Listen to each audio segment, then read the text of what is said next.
Ladies and gentlemen, hey, hi, how you doing? Welcome back to the channel. Thank you so much for stopping by. Today we are breaking down the absolute best resurgence meta loadouts you could be running right now in Black Ops 6 Warzone, whether you're playing Area 99 or of course Rebirth, since that is now back as well. And diving right in, I can't lie, there are a lot of very competitive, very fun options for resurgence right now. Narrowing it down to a top 5 is pretty difficult, even when we've got 10 total weapons, because every setup is an overkill one here. Real quick though, perks and equipment are going to be the same on every single loadout here today, so I'm still running smokes. They're definitely not as good as they were before, but they can still provide really solid cover. They still absolutely break aim assist, which obviously throws off a ton of enemies. They're still pretty useful, all things considered here, so I stick with those on my class setup. Throwing knives for the insta finishes, of course. It does seem like they've fully done away with the little downed immunity that was there for a little while with an update that they put out a few days back, so you actually can get those true insta finishes now. Then for perks, dexterity in perk 1,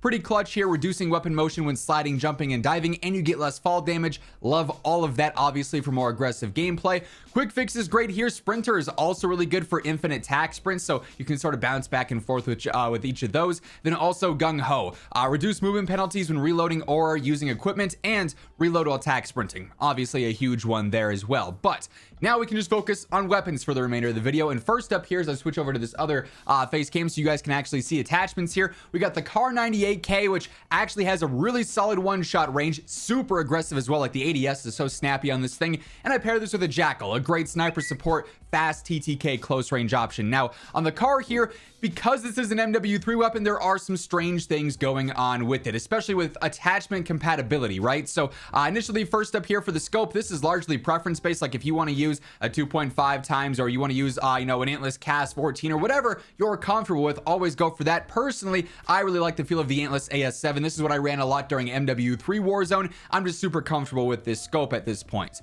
Sonic suppressor is basically going to function like all the other suppressors do. It's going to help out with velocity and range, which obviously is really important here. The better your damage range, or your effective damage range is, the better your one-shot capabilities are going to be. And obviously velocity for bullet drop and bullet lead is super important as well. But all these suppressors basically should be doing the same thing here. For whatever reason though, sometimes you try and select one of them and it'll say you can't, because we've got the 7.62 long barrel on there. I'm not sure why that is. The game, like I said, is still really buggy. But speaking of the long barrel, yes, we have that as well. Helps out with range and velocity too. And you can go through and see now we have a 904 velocity, which is solid, and a 67 meter effective damage range, which means we can one-shot headshot within 67 meters, and that's very generous for resurgence style gameplay. Of course, high grain ammo is also going to stack on there with even better velocity and better range as well, so that's factoring in with all those stats. Then lastly, I just go for no stock, a faster ADS, better movement, better sprint to fire, strafing, like all the movement benefits there just make the weapon feel even more aggressive. If you're a run and gun aggressive sniper, the Kar 98K is still a fantastic choice. Then for the Jackal setup here, this thing is just a reliable close range option, right? Like it's going to melt up close, quick TTK, low recoil. I just use the standard suppressor here, keeps me off the minimap, of course, and with the Kar also having a suppressor, I'm pretty much entirely stealthy unless the enemies call in a UAV. But it's also really easy to get specialists, so you might have ghosts because of that, in the middle of a match. I also end up going for the reinforced barrel here. Great choice for better velocity and better range. That said, I think both the gain twist and the long barrel are decent alternatives if you want a little bit more in those respective areas. Reinforced is just kind of the best of both worlds there. Ranger foregrip, better horizontal control, so it makes the weapon way easier to predict in terms of recoil bounce. Then also better sprinting movement speed, so the weapon's more aggressive. Extended mag 2 gives me a 50 round extended mag. That works fine for all squad sizes. Then I go for the balanced stock with better strafe, better ADS strafe, and then also better movement and hip fire movement as well. So pretty much regardless of how you're moving, balanced stock enhances it in some capacity. So this is a great complement to the Kar 98K. And by the way, as we are going through all the setups here today, if you enjoy the video, you find it helpful, a like rating is always seriously appreciated. Helps grow the channel and share the video around to new viewers. And if you happen to be one of those new viewers, or if you have not subscribed yet, we should change that every single day. I got you guys covered with all things going on in COD, the latest news and updates, patch notes, meta breakdowns. It's all right here, and we are getting closer and closer to 1 million subscribers. Really trying to see if we can hit that before the end of the year, so I'd love to have you join us on the road to that. Hit that sub button and turn on those post notifications. Next up here, another great sniper combo for Resurgence. The sniping meta is alive and well right now. We've got the LR762 from Black Ops 6 paired with the Striker from Modern Warfare 3. This is actually one of the better TTK SMGs in the entire game. It's got an insanely good range as well. So this is a fantastic sniper support choice. As far as the LR762 goes, same setup I've been running for the past couple of days that we've talked about a bit. Just the standard suppressor keeps me off the map, not much more to it than that. Long barrel is going to extend out our damage range. That's obviously super important. An 85 meter effective one-shot range is fantastic. That's pretty much going to work regardless of the situation you're in on Rebirth or on Area 99. I also go for the quick draw rear grip, just a faster ADS speed. We're still looking at 520. That's not the fastest, but it's also not the slowest, so definitely can get the job done just fine there. Target laser for a more accurate ADS. When you're quickly zooming in, it's going to be more centered there, so better for quick scoping, better for just aggressive sniping in general. Then I also go for rapid fire just to get my shots off a little bit quicker. It hurts the velo some. 782 though is still pretty sufficient for, again, the vast majority of the fights you're getting into. That'll still be decently within its hit scan range, so really solid one-shot sniper. Obviously it's a Black Ops 6 sniper, so it's going to have some pretty heavy focus there. Then the Striker, it's a little bit different using this in BO6 Warzone versus MW3 Warzone. There is a noticeable feel difference with it, but this setup definitely makes it feel decently natural, I would say. Takes a little bit of getting used to, but not much at all. Pretty low entry barrier here, then you'll be good to go. Use whatever optic you want. I find myself to be a lot more accurate with this thing when I am using some kind of scope, whether it's a NIDAR or a Slater, whatever else you might want to run if you're more comfortable with something else there. Sonic suppressor here extends out that velocity and that damage range, so stacking everything here, we end up with almost a 14 meter effective damage range, which has a very minimal drop off. So like, you're going to have a great time in the mid-range as well with this thing, and it's got a 667 velo, so the hit scan range is great for an SMG as well. Recon long barrels also going to help out that velocity and range a little bit too, so that's just extending that even more. I really like Jack Slash on here actually, because it's going to help out some with the vertical control, so it just makes the weapon a tad bit easier, but it also speeds it up more too with your base movement and your sprint speed, so it's just more aggressive outright. And then the 60 round extended mag, pretty basic there, but surprisingly, yeah, the Striker, even though it's not a BO6 weapon, is actually up towards the top of the meta. Hey everyone, just a heads up, today's video is sponsored by 1v1me. If you're looking to make some money just by watching gamers do their thing, then 1v1me is for you. 1v1me lets you stake the absolute best of the best players on games like, of course, Call of Duty, Madden, or even 2K, for example. It's basically like DraftKings, but for esports. All you gotta do is find a match that you want to stake on, know the players you're looking to back, do your research, make sure they're the GOATs, and if they win, so do you. 1v1me has paid out over $50 million in winnings so far, and honestly, that's just the beginning. With over 200 matches a week, there's always something going on, and all games are streamed live on the app with real-time referees, so there's never any foul play involved. Now, anyone on the app can tune in and watch the matches being played as they're going down, but in order to stake, you do have to be over 18. But truly, if you are into competitive gaming, 1v1me is the app for you. If you use my code WhosImmortal, you also get $10 added to your first stake, and the link for that so you can sign up will be down in the description below. And once again, a huge thank you and shout out to 1v1me for sponsoring this video. And now let's get back to it. Following that, another pretty interesting one here, the BO27, which actually has one of the better TTKs through the mid and the long range here in BO6 Warzone, paired with the FJX Horus, which has a crazy fast close range TTK. Its actual range drops off pretty harsh after about 9 or 10 meters, but within those 9 or 10 meters, it's basically the fastest TTK SMG, so it absolutely melts as that close range secondary here. Again, the setup's kind of strange because of how they shifted attachments. Personally, I really like the iron sights on the BO27, so I'm keeping those. I do go for the Spirit Fire suppressor. This is helping out with velocity and range, obviously just ideal for mid to long range engagements. We go for the Crown H3 barrel, which is going to help out with velocity and range, strafe, movement speed as well on there. So stacking all that, we end up getting almost a 50 meter effective damage range and just over 1,000 velo, because I do also have high grain ammo on there as well. Now, to still keep it decently controllable, I am using a vertical grip. This is just going to help out straight up with control and then also firing aim stability. Any vertical grip is going to do the same thing there basically, so that'll still maintain efficiency and keep it easy to use. Then we go for the 60 round extended mag. You definitely want that on there because after those first 4 shots, when the fire rate ticks up, obviously you're going to burn through ammo a whole lot quicker, so that's a nice little safety net there. But yeah, again, just takes a little bit more getting used to. It's not the exact same one-to-one BAL that you might have been running a couple of months ago, but but it's still an absolute top tier rifle. And then the FJX Horus, just for the close range, feels great. Problem is that you really have to get this thing controllable. There's a lot of recoil on this thing, but if you can maintain that accuracy, your TTK is going to basically be unmatched, right? So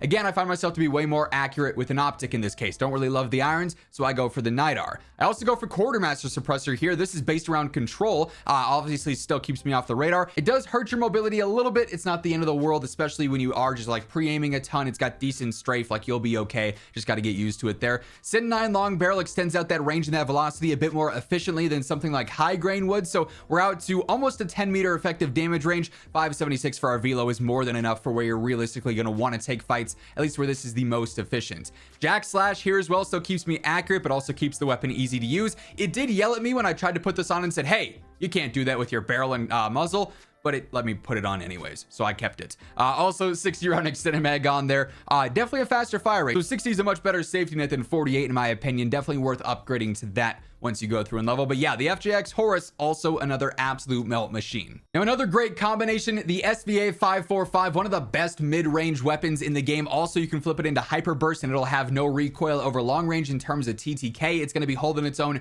just fine. And then you pair this with the Bison, the PP919 up close. This thing's great. It's got a really good range for an SMG as well, so you could use this as your movement gun and not worry about running into players that are 20-30 meters out and being stuck with an SMG that's got no range, because this thing's actually really good in the close and the mid-range there. So for the SVA, again, a pretty standard setup here. NIDAR model 2023 just for my preferred scope. If you like something else, feel free to change that. Spirit Fire Suppressor for obviously the better range and the better velocity there. For whatever reason, don't get confused. If you do load in and you already have an attachment equipped, sometimes it shows the wrong stat until you go up or down and then re-go on top of the one that you have selected. Weird bug with the gunsmith, but that's not really a surprise. This gunsmith is very buggy. I also got the precision barrel on here. Helps out with idle sway, velocity, range, control, doing it all basically there, you know, making it better for mid to long range fights. 60 round extended mag, very basic. Then I do go for high grain just because this is fantastic in hyper burst mode. This is going to extend out our damage range and our velocity even more. We're up over 1,000 for velo. We got a 54 effective damage range, so like this thing is absolutely frying. And then I love the Bison as a secondary. This thing just feels so consistent. Basic suppressor to keep me off the radar, of course. Reinforced barrel, better range, some better velocity as well. Best of both worlds there, just making it more versatile. Ergonomic rear grip for the better slide to fire, dive to fire, and ADS. We're at a 200 ADS, not the fastest, but obviously this is helping speed that up some. 160 for your sprint to fire, again, also not the fastest or the snappiest, but it still gets the job done. The TTK kind of makes up for that. Balanced stock here for all the movement benefits that offers. Then also recoil springs makes this thing incredibly easy to use. You can definitely test out rapid fire as well on this for what it's worth. It's going to hurt the damage a tad bit, but that fire rate increase can also help out a little bit up close. But personally, I'm much more accurate when I do run recoil springs, and I find myself to be way more consistent when I've got that on there. But certainly we're testing around and seeing if something else may ever work for you. By no means are these one-to-one. You have to use every single attachment the same. Always use this as a base and then tweak for your preference. And then lastly here, another combination of previous eras. We've got the Victus XMR from MW2, which actually has a crazy one-shot potential range. Then also I pair this with the Static from MW3, a really good sniper support SMG. Yet again, it's got fantastic range, decently easy to use as well. I was pretty surprised that the Victus is as good as it is, but nonetheless, here we are. This thing's a beast. For the optic, use whatever scope you like. I've been using the SPX 6.6 times all the way back dating to MW2. It was one of my favorite sniper scopes back then, but if there's a different zoom or a different one that you like more, as always, feel free to change to that. Spirit Fire Suppressor, better range, better velocity. Obviously clutch for trying to get that best one-shot range potential there. That's part of the stacking that's going to make this gun so effective. The Super Barrel also helps out a ton with range and velocity as well. Then we also go through and we use high grain ammo, and then all that stacked and combined, we have just under a 1200 velocity, and then also a 90 meter one-shot range. Now this is a little bit of a slower, heavier sniper. A 578 ADS is not the fastest by any means, like the car is much faster, but you're getting a 90 meter effective one-shot. That's pretty much every single potential sniper fight you're going to be in,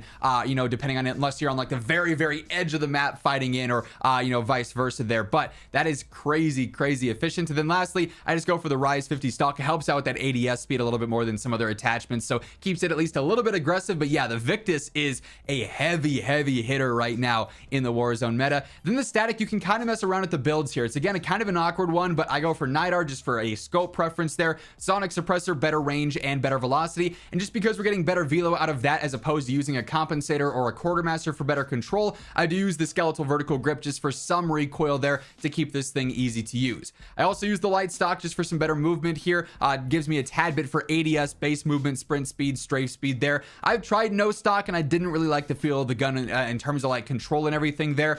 So I personally think light stock's a little bit more consistent. Then for the barrel, you can go two different routes here. The long barrel for true sniper support is going to be ideal. You're out to almost a 14-meter effective damage range, almost a 700 velo. That's really, really solid. Or if you're all movement based here, the light barrel, like what I'd use to run an MW3 Warzone, fantastic as well. The recoil is not going to be as good here, and that is something to take note of. However, this thing definitely is great for flying around and still having a quick TTK, but also having really, really good mobility at the same time. So you can sort of bounce back and forth there and see what works well for you. But that being said, those are 5 of the best Resurgence meta loadouts to run right now in BO6 Warzone. That's going to wrap things up. If you enjoyed the video, be sure to drop a like on it. And if you're new here, hit that subscribe button, turn on those post notifications so you can always guarantee you are up to date with everything going on in COD. But once again, thank you so much for tuning in. And until next time, take it easy, have an awesome rest of your day, and I'll catch you later. Peace out.